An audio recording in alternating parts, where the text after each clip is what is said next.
What's going on, guys? Welcome back to Fight Night, presented to you by KOD Media and the Knights of DJ. I'm here with my co-host KevDog / Emperor G. My man had himself a huge Saturday night this past weekend. Kev, how you doing?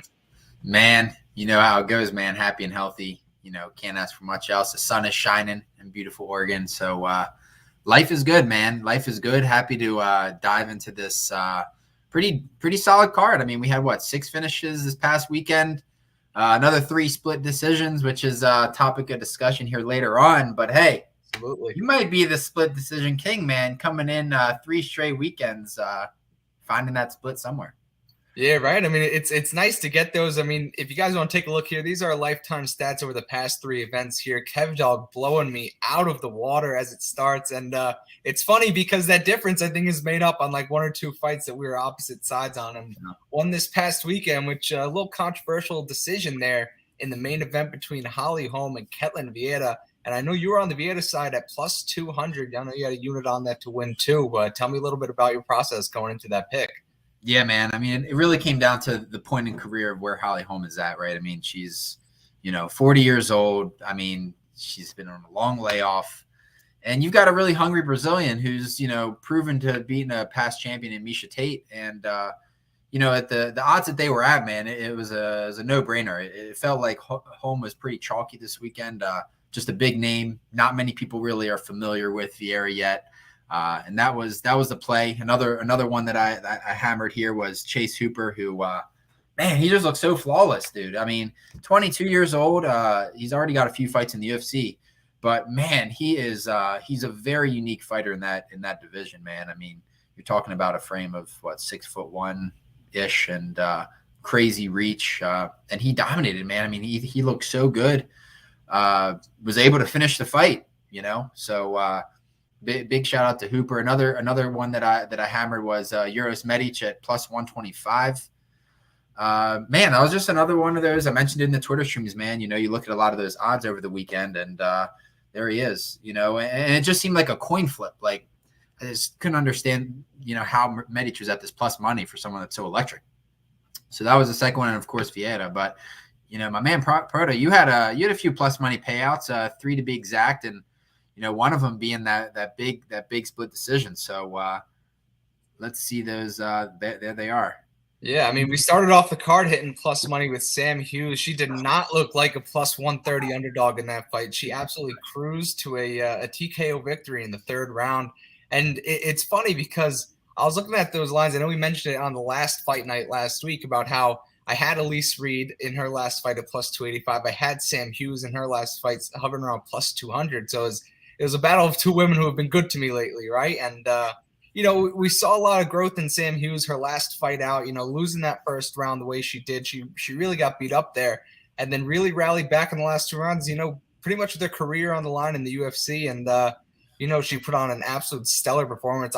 She looked like a minus 350 favorite in that fight. You probably could even chalk her up even higher than that. But it's always nice to start off the card with an underdog, especially one that does it as dominantly as Hughes did. And then you're right, I hit that split decision at plus 425. Once again, 3 straight weeks here in the UFC that I've hit 3 straight split decision props at plus 400 or more. And, funny enough, I'm going to pat myself in the back here on the Twitter spaces. I pretty much called exactly how this fight would go, right? That Anders would control this fight in the clinch against the cage for majority of each round. And then Park will land the better of the shots on the feet when they do get separated for that minute and a half. And, it pretty much played out exactly like that. And I know a lot of people were a little upset about this decision here. I know a lot of people figured Anders with his control time, the damage that he did land, throughout the rounds, he deserved that win there. I personally scored it for Park, but the beauty about this prop is I really don't care who gets called for. And I mentioned on the spaces too last week about how this has become one of the best sweats in MMA to bet, because you're sweating. First of all, you're sweating this fight to go the distance, right? That's the first part of your sweat. The second part of the sweat is that you're hoping that each fighter kind of does well on their own right. And then the third sweat is when the judges' scorecards are being read aloud, right? You're waiting for the name of the judge to be read first. So you just get that gratification that, you landed that split decision prop. And, this is one of those chances. And I'm happy that we're 3 for 3 on that. Hopefully we can find the edge on that line even more moving forward. Yeah, I mean, that call was just insane. I mean, in hindsight, both these guys, they don't really have that significant finishing ability. But to backtrack to Sam Hughes, man, let's talk about these last 5 cards where the underdog hits on the first. Looks like we lost. Oh, a little technical difficulty here. A little choppy. Well, here we are, Kev. You were saying about Sam Hughes. I think we're live here. Yeah, so back to Sam Hughes, man. I mean, you're looking at the last 5 UFC cards, right? And the opening fight, the underdog has won in the last 5 fight cards. And so, you look at Sam Page, my goodness. I mean, like you said, I think she looked like a minus 600 in there, dude. I mean, she was just dominant. And man, you see her in the interview after the fight, and you can tell after that majority decision in her last time out, which you also cashed, she's game. She's game, and I'm really excited what she's going to do there. So, those 2 big money payouts, and then of course, technically, you had a third money payout, and the 2 to not go. Barely at plus 102. I hit that parlay. We had both these fights not to go the distance with Holmes versus Amedovski, and you cashed out big on Holmes. I know it wasn't plus money, but that was a 3+ unit play for yourself there that you cashed pretty comfortably there with the Holmes knockout. And then I also had the fight do not go the distance with Njokuani versus Dusko Todorovic there. And, it felt like an easy one, right? You got that one at plus 102, so it felt a lot better. I was hoping to have a third plus money payout there, but as we mentioned before, the Holly Holm decision did not go my way. Yeah. And, to talk very briefly on our consensus picks, we didn't have any this past weekend. We are 3-3 in those with an average line of plus 104. So, I'm looking forward to building on that. Yeah, those are the numbers. And at the end of the day, I mean, it's a marathon. This ain't a sprint. So we're only 3 weeks in, and man, I can't wait. A few months down the road, we could see 3 digits worth of plus units. I'm confident, and I'm confident that we've both found this recipe to build on this, and we're not just the Joe Schmoes like we were saying. So, this is super exciting, and really excited to just continue building. And your record speaks for itself, considering you had Rakic last week alongside me, right, in that bad beat. Yeah. You also had Rogerio de Lima the week before, and it's funny because I mentioned to you before we got on air about how those 2 losses, really set back my record here because it's back-to-back cards where my biggest plays lost, and everything else did really well. The half-unit plays, the 1-unit plays, but those actually were both 2-unit plays for me, and they both lost. And you had multiple units on Rakic last week as well, and you still being a plus 9.87, I think it was. That's highly impressive, and I hope we could both, improve upon that moving forward, and you keep going well with what you're doing. But I think we should get back into this main event that we just had, right? This Holly Holm versus Ketlen Vieira, because it's a fight that's being discussed for all the wrong reasons, I feel like. Holly Holm was able to get control time against the fence, right, for majority of that fight. And she landed more significant strikes, a lot more. But when it came to damage and getting the other fighter in danger, I think we could both agree that Ketlen Vieira was the one who imposed that within the fight. Would you agree? I would say so. I think Vieira was a little bit more dominant with her strikes. And, if you look at the numbers, right, I mean, it's very interesting because in a 25-minute fight, right, I mean, Holly Holm had over 10 minutes of control time, which is pretty solid. Outstruck Vieira 96-85. Actually, with a total of 188 strikes out of 263, that's 61% significant strikes. And then total strikes for Vieira was 122 out of 190. So, yeah, it's a really, really interesting, man, because, I just feel like we're not really seeing a consistent trend when it comes to these judges, man. I mean, we've seen fights where, you have the opponent hugging the other opponent, not doing much damage, and they somehow end up getting the dub.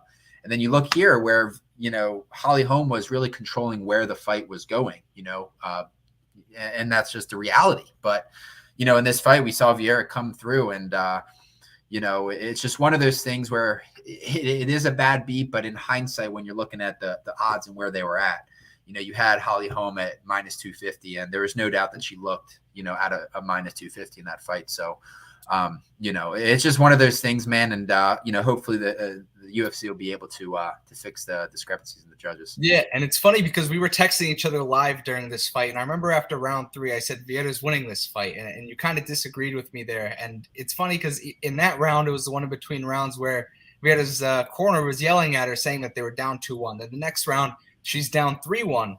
But she was definitely landing the more damaging strikes. And it's funny because I know you mentioned that there's discrepancies on how these judges are calling these fights, depending on what card it is, what fight it is, because I touched back to that Rogerio de Lima versus Ivanov fight, and it seemed like Rogerio de Lima was landing the more damaging strikes, but Ivanov was the one controlling him against the fence and landing those little clinch strikes, and they appointed him a unanimous decision victory there. So it's just an odd place that the judging currently is at, because we're told that damage is not a factor when it comes to judging round by round striking. It's just labeled as effective striking, right? But what exactly is effective striking? If it's not damage, then what is it? Because Holm had her in 10 plus minutes of control time with, I think, strikes that were effective, but as we mentioned before, Vieta landed more damage. So it's just a weird gray area that I feel like we're in every single fight. It is.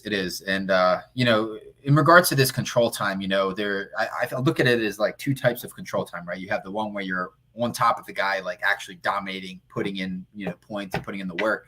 And then you have the others where it's just we've seen this in the, like recently, where they're just hugging, grappling, just kind of holding the guy against the fence, not doing a ton of damage. And, that leads us to our next question, with Holly Holm, coming in, thinking that she won, ended up losing, at this, she's still at the top of the career in the division. I mean, shit, she's what? She's ranked number 2. Yeah, so she's ranked number 2. The big question is, what's next for her? I mean, because she's at the pinnacle of the division. I mean, she can't retire on this note, right? You know what? I really don't know. It's such a weird situation. I know I mentioned to you earlier off air that this result is somewhat really bad for that division, because now there's just this weird logjam where you have, the top 5 fighters have all faced each other, and it's not like one is dominated against the rest. They're all trading wins and losses. Like, naturally, the right fight here for, the winner of Vieta would be like Irina Aldana, right? She just got knocked out by her, I think it was 3 or 4 fights ago. And then Holly Holm, you move down. Who does she face? She's got to go down to like the 6th or 7th fighter on that ranking list for it to make any sense. And even then, you have Yana Kunitskaya, just had a kid. I believe she's ranked number 5 or 6 right now in that division. And, I really don't know where to go from here. I think the right matchup for Ketlen Vieta would be, in my opinion, I would put her against Raquel Rocky Pennington in her next fight. And, Rocky's coming off a hand injury. She got surgery 4 weeks ago, but seems like she's healing up based off her Instagram or social media. She's starting to train again. So that fight, to me, makes the most sense, because I don't think she's earned her way to the winner of, Nunes versus Pena. And I don't think Aldana earned that right either, because she just lost to Holly Holm, who Vieta just beat. So we're in a very weird situation there. But I think that matchup makes the most sense. Yeah, and I think a lot of it really depends on, how the Pena Nunes 2 fight is going to play out. Because by all means, if Amanda Nunes catches the dub here in July or August, I mean, there's no doubt that Pena deserves the rematch in 3. But if Pena somehow comes out and beats Nunes, I mean, who's next in line? It's got to be Vieira, right? I mean, but then again, it's funny because I also had Raquel Pennington written down as well. So if Nunes, does win, and there does happen to be the trilogy there, Raquel Pennington is probably next for Vieira. And what about Holly Holm? I know you mentioned her age. Like, retiring seems like a weird thing here, but at the same time, she even said after the fight, I know the emotions are raw at that point, but, I have to evaluate what I do from here. And like I said, it's that weird situation where we don't know if Kunitskaya is going to come back anytime soon. Holly Holm has faced, pretty much everyone underneath her at this point, aside from Aspen Ladd, who's on 2 straight losses. I think she's ranked 6th or 7th in that division. And it's like, from there, it's a weird situation. I think maybe for me, the matchup I think makes most sense for Holly Holm. It's down a little bit, but I think Sarah McMahon, they're both veterans in the division. They've been fighting a long time, have yet to face each other, and McMahon's coming off a win herself. So I think that matchup could make a little bit of sense. To me, it makes the most sense out of what's available. Yeah, I think Holly has probably got 1, maybe 2 fights left. And if she does have 1 more fight left, one that I would love to see, she fought Miesha Tate back in 2016. Now, Miesha Tate does have a scheduled fight already with Lauren Murphy here in July. But, Miesha's like 8th or 9th in the division of bantamweights. And, they're both pioneers of women's mixed martial arts at the end of the day. Like, when they both retire, they'll both be considered top 10, I think, all time. I mean, it's just they've just been in the sport, since the beginning, and have really revolutionized it from, coming into the UFC. And, Holly did get choked out by Miesha Tate on a main event 5-round fight back in 2016. So I think that could be a really interesting retirement fight for Holly, because I think she's at a point now in her career where trying to go for a belt again that's going to be a massive leap of faith if she wants to go down that route. But I don't see it. And, I'd love for her to avenge that loss versus Miesha Tate a few years back. And at a point, I feel like she has to be realistic with herself, because I think you and I agree that wasn't a great performance out of her on Saturday night. She looked every bit of 40 years old, in my opinion. And I can't see her competing at the top of this division, at this current spot. I mean, she got outboxed, which we haven't seen that in a long time out of Holly Holm. And it's just a weird dynamic. But I would love to get into this co-main event, because that was a fantastic fight. I mean, from start to finish, especially come towards the end of the second round, and then the entire third round was great between Santiago Ponzinibbio and Michelle Pereira. Michelle Pereira took the fight via split decision. I did not have a split decision prop in that fight. Wish I did, but I didn't. And I just want to know your thoughts on that fight. The thing that pops out to me is, how do these dudes make welterweight? Like, these guys are just so jacked, and they're making 170, man. It's absolutely incredible how they're able to do that. But yeah, no, I mean, it was an interesting fight, man. Santiago had a really, really, really slow start in that first round. Very slow. Much. And that really he just didn't do it. I just didn't think he did enough. I was actually surprised that a judge actually thought that he won. I just think Pereira was controlling everything there. He was controlling the distance, and he was striking at range. He looked sharp, man. And, you look at a guy like Pereira, it's crazy to think that he's only 28 years old. I mean, my goodness, right? He's matured incredible over the last few years. I mean, my goodness, we saw him come into the UFC, and he's doing like flips before the fight and jumping off the cage, is doing like very acrobatic things that, is just burning his energy. And I think in this fight, he had a really good discipline of controlling that gas tank and just kind of controlling what was coming to him. And, Ponzinibbio, it's really unfortunate because, he's 30, 35, somewhere in that range. He's 35. He's up there. He's up there. And, he's quite seasoned in the UFC. And this was a really important fight for him because, if he were to have won this fight, you got to imagine he's probably getting a borderline top 15 guy. So it's an unfortunate event, but, I think we'll see Ponzinibbio back. Does he make a run to a contender? Probably not, but yeah, he could be a journeyman in the UFC, which brings us to our next point. Who's next for these guys, man? There's definitely a lot of options. Pereira's on the rise, showed a lot of confidence, showed a lot of hype, and really intrigued to what the UFC does next with Pereira. Pereira, like you said, I think he's on a 4 or 5 fight win streak. And just to touch on his maturity that you mentioned before, I know Daniel Cormier mentioned, I couldn't agree more, that the old Pereira would have quit on himself in that third round when Ponzinibbio was pressing forward. And I really expected to see that. And for him to keep persevering through that and get the victory, kudos to him. I know he called out Jorge Masvidal after his fight, and with, some shenanigans that, got proven false, and just trying to make a story out of nothing. But I would really like to see him fight Stephen Wonderboy Thompson. I feel like that is a great matchup for him, because now you have Pereira is going to be ranked in the top 15. He's going to take Ponzinibbio's place there in the rankings. And when you start to look at the dynamic of the top 15 of the welterweights, a lot of people are booked. You're not going to have Wonderboy fight up again. He's already lost or fought most of the people ahead of him, top 7 there. And you got guys like Jeff Neal, I think, is booked. Neil Magny's booked. Shakbot is booked. And then you got Sean Brady. I doubt they match him up with another grappler there. It's almost like at this point, at his age, you got to put him in an entertaining fight. And honestly, I can't think of something more entertaining than Michelle Pereira versus Stephen Wonderboy Thompson for his first, crack at the top 10 now that he's cracked into the top 15. Yeah. Metaverse King has it spot on there in the chat. We can't throw him a tomato can here.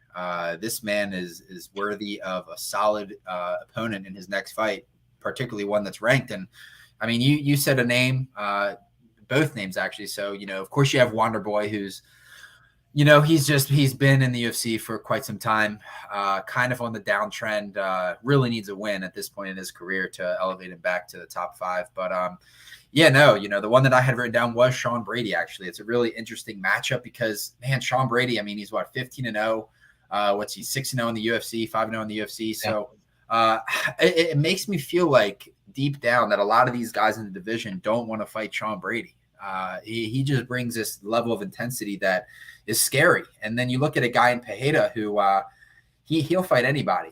For him to call out Masvidal, I think was kind of strange because at the end of the day, we all know Masvidal is not where he was, especially after the knockout. And so, yeah, so you have Wonder Boy up there, you have Sean Brady who's still waiting for an opponent. The question is, I mean, what do you do with Ponzinibbio?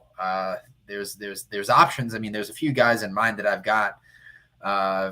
Let me see, Daniel Rodriguez, D-Rod. He's ranked in 18. They're both 35 years old. D-Rod is it is tough. D-Rod is 6-1 in the UFC. He's up there in age as well. Both kind of sort of on the uptrend as well. But yeah, I mean, what do you got for Ponzinibbio? See, I have two names in mind for Santiago, right? So obviously he's going to fight out of the top 15 now that he's had, I think, 3 losses in his last 4 fights fighting in the top 15, and this last fight fighting right outside the top 15 against Michel Pereira. So I think at this point you got to give him entertaining fights because he's an entertaining fighter, and I think you also got to give him an older fight, right? So 2 names that come to mind. One is Elizeu Zaleski dos Santos. I think he's hovering around like number 19, number 20 right now in the welterweight rankings. He's also 35 years old. He's coming off a few wins himself, looking at a crack, jump levels a little bit into the next level. His last fight was against Benoit Saint-Denis in the card where the referee did not stop the fight when he should have. I forget the referee's name, but the other name I have in mind is Nico Price. I feel like he's an older guy that they could have a great fight against one another. It's a former opponent of Michel Pereira from a few fights ago. So those are really the only 2 fights I could think of that make sense at this point in Santiago's career. Because I feel like at this point, he's still going to be a main card fighter just because of, what he's done throughout his career in the UFC. He won like 8+ straight fights, I think, at one point before his knee injury. So those are two names that make sense to me. Yeah, it's unfortunate with Ponzinibbio, man, because you got to look at his track. The last 2 fights are split decisions, man, and you could make somewhat of an argument that he could have won either one of those fights, but he just didn't put enough out there. So how about that next fight? We've got was it Chidi and Njokuani Bam Bam versus Dusko Todorovic. That was a really interesting fight because Dusko, man, I mean, he came out with a really good game plan. I thought, I did too. Yeah, he was controlling that first round. Was way more technical. Was just making look Njokuani like a rag doll, and then. All of a sudden, you see Njokuani come out and just stop turn the lights out. I mean, you look away for a second and you look again and it's like, holy cow. And this guy is really interesting because he's 30 years old, Njokuani, Mr. Bam Bam, and he's been in Bellator. He's been seasoned in the regional scene, fighting decent guys who have, are now in the UFC as well. And to finish a fight like that was pretty impressive. And it's really interesting what you do next to Njokuani because, like I said, he's already 30 years old. He's the best version of himself. There's a few names I have in mind. Of course, you have the Maximov Petrosky fight that just went down. Either one of those guys, you could make an argument that he could fight. And then the other one that I had who's kind of up there in the rankings is Krzysztof Jotko. He's right outside of the top 15, I believe. Very technical, keeps range. And it's an interesting matchup because it'll really test Njokuani to see if he's not able to close that distance, which trying to do that against Jotko, Jotko is extremely difficult. But I think that'd be a really stylistic matchup for him. With Dusko, it's tough. I don't even know where to go with him, but I'm really curious to hear your thoughts on Mr. Bam Bam and Njokuani. You see, it's funny that you mentioned Krzysztof Jotko because that was a name I had circled as well, and I also had a former opponent of his last opponent also circled. I think Gerald Meerschaert. I think that would be a fun fight for the fans to see. Meerschaert would technically be fighting back a little bit.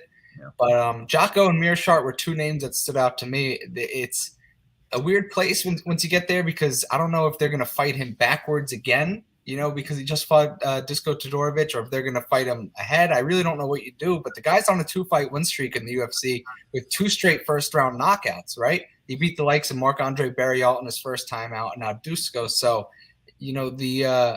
common thought here would be that you move him up against someone, right? An exciting fight, a striker versus striker, and that's where you get the Krzysztof Jotko. But if you want to throw him into the fire a little bit, you give him a veteran like Gerald Mearshart, or maybe even, like you said, Petrosky or Maximov, depending on where they want to go with that, because we saw how much he struggled with the grappling here. It all depends on what the UFC wants to do with this guy. It's a very tough match to make. I feel like we're going to be surprised at whoever the UFC gives him. I feel like it's not going to be one of the people that we mentioned.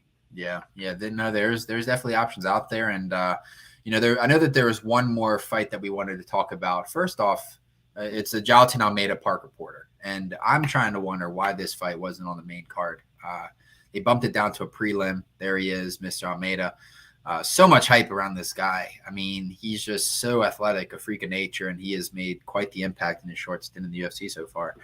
And then, Parker Porter is just one of those journeymen. But I mean, you look at Almeida. I mean, my goodness, there's so much hype. Like I like it from the UFC perspective. I mean, you got to give this guy a big name this next fight, because there is so much hype around this guy. You don't just come in as a UFC minus 600 favorite in this matchup just to give him another tomato can. I mean, look at Parker Porter. He's a tomato can straight up. But so there's options with Almeida. There's a few names I want to quickly throw out here, and then I want to get your thoughts on them. Number one is Khalil Roundtree. He's 18th in the division. No matchups yet. It looked really solid in his last few fights, and definitely on the uptrend. And then there's two more. One that I think would be super entertaining is Johnny Walker. He's okay. He's like hovering. He's top? I think he's like 13th in the division. And then there is one other name who just recently dominated, and that's Ryan Spann at 12. Again, these guys are like higher up there, but I feel like with the amount of hype with Almeida, like I don't think that this is a time to slow it down. Like I think you just go balls to the wall, give him a big name like that. And what are your thoughts on that? Do you have anything in mind for what's next in Almeida? You see, I think that they slow roll this guy. He's, I believe, 28 years old, if I'm wrong, 28 or 30. He's one of the two. And, he's just coming off a Dana White Contender Series fight just 2 fights ago. He came through. He beat Danilo Marquez in his first fight, who I don't even know if he's in the ranking pool anymore. And then you have him fight up at heavyweight against Parker Porter. Mm-hmm. It's tough. I really don't know what they do with him. I think, like I said, they're going to slow roll him. Khalil Roundtree makes a little bit of sense. Mm-hmm. I feel like it might make a little sense for them to try to put him against someone that they're, for lack of better words, trying to get rid of in the division, someone that's coming off 2 losses, maybe a little bit older. But Khalil Roundtree makes sense. And then if he's fighting up a lightweight, I like Bruno Silva. If you want to talk about an absolute banger of a fight, Bruno Silva just lost to Alex Pereira. They went to decision against each other. That was down at middleweight, but I know Bruno Silva has fought at light heavyweight before, and I think that could be a very, very fun fight to make. Yeah, no. I mean, there's definitely options out there. It's just how the UFC wants to approach this guy. I mean, he's just so electric. He's so entertaining. And I mean, he has his mind. He just has that it factor, man. I mean, he's got this mindset that he can kill anyone in that octagon. And he's good. He's solid. He's very solid. And I'm really intrigued. He's just one of those guys. I mean, 2 straight, big finishes. I'm really intrigued how he will react after that first round. When he fights quality competition. If that gas tank holds up, if he's able to persevere. Just a quick name off the top. Is a Giga Chikadze, right? So we saw this man. I've gone back to this before, where we hadn't really seen him, deep in those deep waters, and he came in versus Calvin Kattar and got squashed. And I'm really interested to see when they put Almeida versus that top dog. How is he going to react? How is he going to respond? Yeah, I mean, right off the bat, he's going to be one of those names that you look forward to seeing the fight announcements come, right? Yeah. Just based off what he's given us in his first 2 fights. But I think you're right. We need to see him get into those second and third rounds, get him into deep water a little bit. But, with no fights coming up this upcoming week, I think we have a fun little segment here where we want to make some changes to the judging criteria in the UFC to make it a little bit more standard moving forward, where the viewer kind of knows what's coming. I know the idea of open scoring has been tossed around. A lot of people for it, a lot of people strongly against it. Kev, what exactly would you do here to change this judging criteria? Because as it currently stands, I think a lot of fans are putting their foot down, saying this is unacceptable.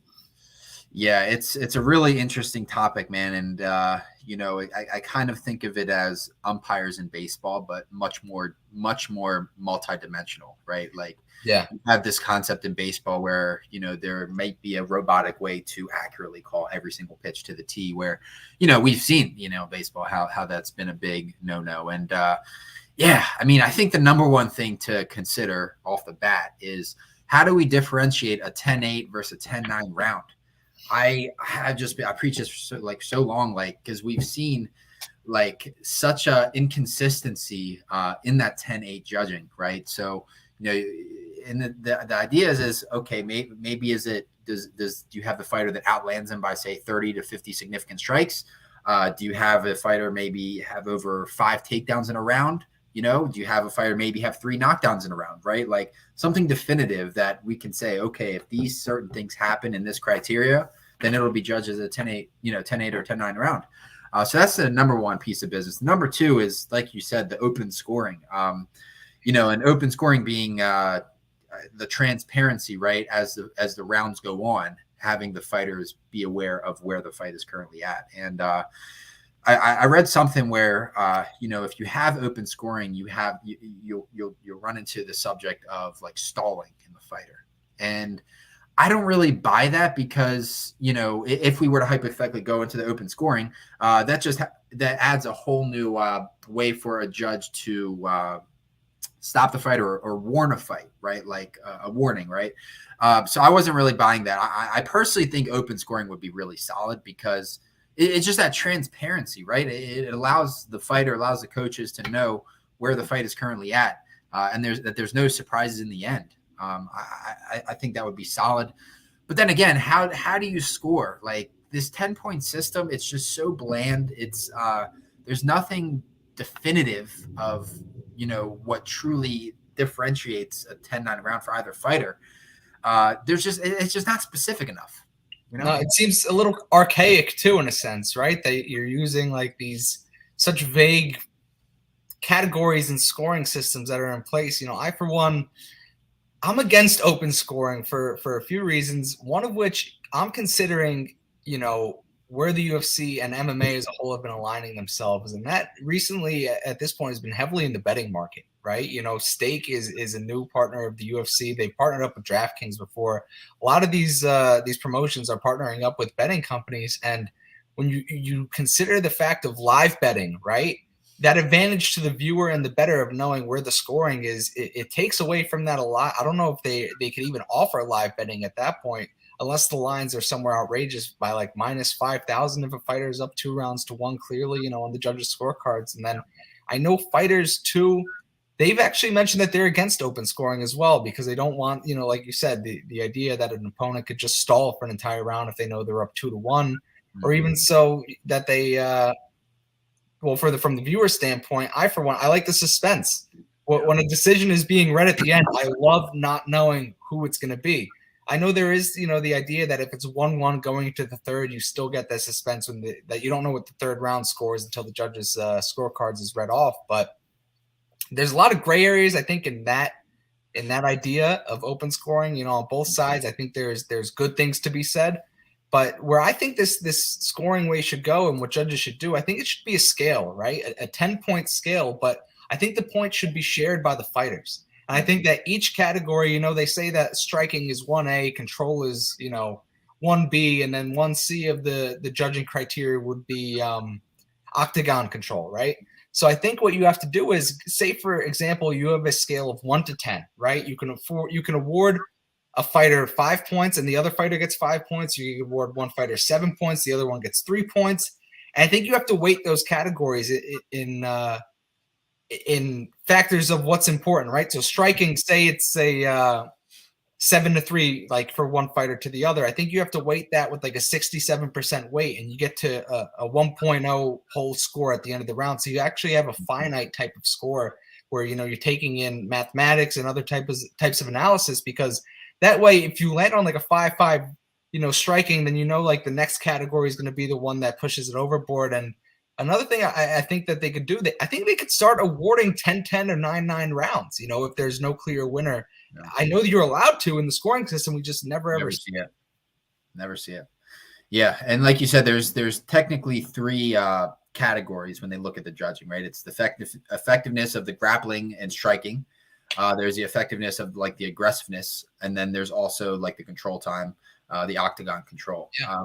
So like it's one of those things where like hypothetically, what if they like broke down those three divisions? Let's say like each division or each subject is 10 points. So like each round is say 30 points. Okay. Where they judge that like each specific category out of 10 based on effectiveness.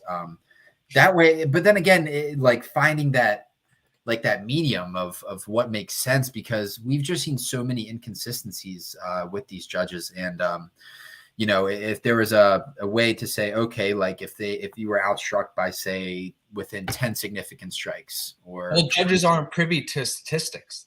Yeah. They don't get the same stats that the commentators do. So Right. you really can't do it based off that unless you're willing to award judges that the opportunity to look at live statistics. But it makes it a little bit fuzzy, right? Because if they're getting those stats, then it might sway what they're actually seeing within the fight, because we all know that the numbers don't always tell the whole picture, right? Yeah. Oh yeah. I mean, we saw that in the Holly Holm fight. I mean, even in the Rob Font Chito Vera fight. I mean, on paper, yeah, I get the knockdowns were massive, but on paper, I mean, my goodness, Rob Font. I mean, yeah, the numbers were completely on his side. And then there's the other concept of maybe they make it with 5 judges, right? But quite frankly, and we'll find 3 good ones. Right. Having 3 idiots as opposed to 5 idiots, it's not going to make a difference. And so I think where it needs to go is it needs to be finite, right? You have to remove all biases from the scoring system. You have to make it so, it's just meat and potatoes, that X is X, Y is Y, and then you put them together and that's the winner of the round. I feel like there's too much room for interpretation from these judges, and we all know nobody's perfect. So these judges can easily make mistakes, but sadly, those mistakes have real big implications in this sport, especially when you consider the lifetime of a fighter's career. Absolutely. And man, there's something else about these judges, man. Wasn't this past card, but I think it was either the card before, the one before that, where like there's graphic of like judges like mid-fight on their phone, like on their cell phone. I didn't see that. The UFC judge, yeah, man. I think it was 2 events ago. The UFC like judge, like the judge, right? Like the fucking judge is on his phone during the match. It was like in the 3rd round too. It was really, really strange. I just think that there's such there's just so much ignorance, man, when it comes to these judges. It's just it's so unfortunate, because like how like you said, make it final. Like how significant do you make a fighter like hugging a guy against the cage? And if you're gonna make that as an influential way to judge the fight, then make that throughout all the fights. Because like we said, with this past weekend, man, like when you look at, the De Lima fight versus the Ivanov, where Ivanov was hugging him most of the time and somehow won. Then you look at the Holly Holm fight, who she pretty much did something very, very similar and lost. So there's just nothing that's straight across the board, and just so much controversy. It's just so unfortunate when you know that the fighter won, right? Like you watch all 3 rounds and deep down, like they won the fight. And then you see these judges and it's just like, what in the world is really going on here?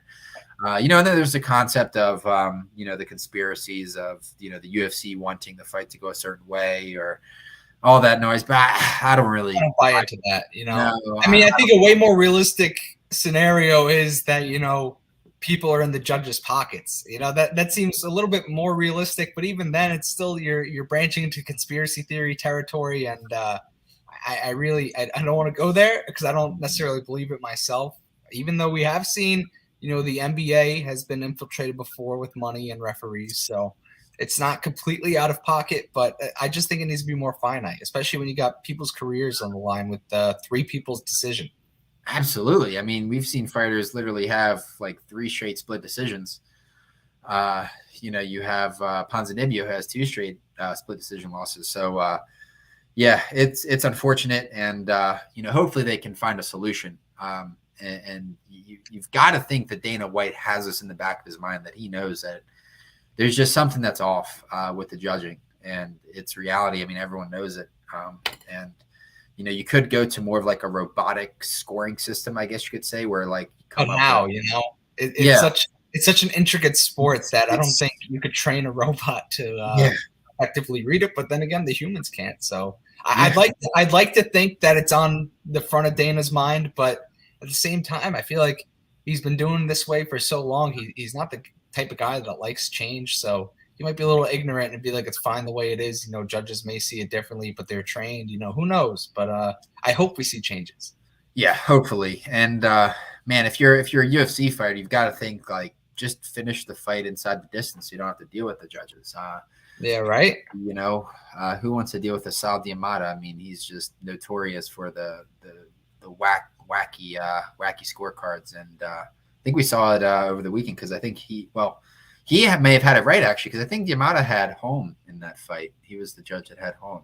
He may have been, but it also goes to the question. There's an event in London in a few weeks, right? And we've seen time and time again that those judges over there are really bad. I mean, just the first one that comes to mind is the Corey McKenna-Elise Reed fight. They gave Corey McKenna all 3 rounds in that fight when I thought it was – me and majority of people thought it was obvious that Elise Reed dominated the entire fight. So it's just weird things like that where you just don't know how these judges come to these conclusions and, hopefully they find a solution. Yeah, I mean, I'm trying to think about the fight in Singapore. I mean, who's going to be judging that one? Holy cow. Are we going to have like the local people working the market down the street? I have no clue. Yeah, so it's going to be interesting, man. And, hopefully they tune things up. I think I saw something, may have been like Ariel Helwani that tweeted or somebody that either this month or next month, the UFC is having some in-house meeting about the judging. So hopefully they'll be able to tie things up and we won't have to I mean, it's good for you. I mean, you're the king of split decision. I like it. So. Yeah, but those fights they deserve to be a split because it depends on what you're judging there. But 100%. The sick masochist in me kind of enjoys the craziness that is UFC judging because it's another emotional roller coaster on top of 15 minutes of an emotional roller coaster, right? And sometimes 25 minutes. So I guess we'll see where they go with this. I mean, who knows? It's not you or I's job to figure it out, but hopefully someone could listen to something, pass it along, and make sense to somebody. And who knows, right? Yeah, totally, man. And I know we don't have a card next weekend, but that following weekend we'll have a lot of really fun talent on that card. Don't want to go too deep into it. What's it? Jairinzo Rosenstrike, Biggie Boy versus Alexander Volkov in 2 weeks. So that'll be a fun one. But stop giving Volkov main events now. I know, it's crazy, man. It's like you just had one too, and yeah, it's crazy how fast time flies. I mean, it's a heavyweight. Hopefully, it's not a snoozy, but I got a sense that that's what we're gonna see. Absolutely. So we won't be on the YouTube here a week from today, but we will be back 2 weeks from today. Of course, we'll be running our weekly Twitter Spaces every Saturday. I don't know about you, Matt, but I'm always game. I know we're not gonna have the show next Monday, but if we wanted to hop on the stream for any reason on Saturdays to talk MMA or sports, by all means, we may dabble into that. But otherwise, appreciate everybody watching. What the weekend brings us, right? Yeah, Memorial Day weekend, very busy weekend down here in New Jersey. So we'll see. Oh boy, I can't even imagine down at the Jersey Shore where all the Guidos and Guidettes. Yeah. Exactly. But you know what, guys? Thank you for joining us on this episode. Kev, it was a pleasure doing it. I guess we'll see everyone in 2 weeks. And hopefully you guys have a good Memorial Day weekend. Have fun. And Kev, thanks again. You got anything you want to say? Yeah, man. Just always a pleasure. We love the sport and we're passionate about it. And it's just so fun to break these down and just build on what we've got going here. So, it's funny. We see this graphic, to start the show now. And, this is a marathon, not a sprint. Beating up 9 units in 3 weeks is nothing to be happy-go-lucky about because at the end of the day, this is a marathon. We're going to continue to build, one step at a time. And I firmly believe that, come within the next few months, we're going to be in that 3-digit unit mark. And I know it. It's a matter of we're going to start taking bets on who's going to hit plus 100 units first, you or me. And I guess we could have a fun bet on the side there, but we'll discuss that more in the Discord and maybe more on Twitter. We'll see what happens. Maybe like the first one that So the first one that hits 100 units wins. Then the loser has to do like a blue Gatorade like bucket challenge, just like pour like a bajillion gallons of Gatorade. I'm down. Or you also have the monumental shoey, where we could get like a Modelo. That's not bad. That's not bad. We could do a Modelo mixed with blue Gatorade and shoey it. Yes, just do like a nice mystery drink and just right down the hatchet. So again, appreciate you guys watching. We'll be back here in 2 weeks, and we're, like I said, we're going to continue building this empire we've got here, this profit, you know what I'm saying? So again, thanks for everything, and we'll see you guys in 2 weeks. Fight night out. Ooh.